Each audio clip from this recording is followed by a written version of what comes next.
stripped the head, took the valves and springs and all off. And a question, you see this hole here is the supply line for the tappets inside of the tappet cover area. And on the back side is the hole right here at the bottom of this aperture, but the problem is the tube that comes from out of the block hits right about where my finger's at.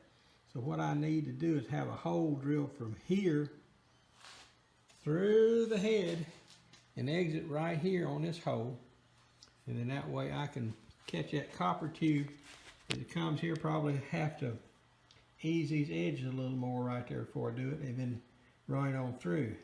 Now this is an oil drain passage here, which wouldn't be a problem. I just got to make sure I don't break into any water coolant passages. But there looks to be enough meat to catch it right here to this point, drilling down and coming out right here, right here in this hole.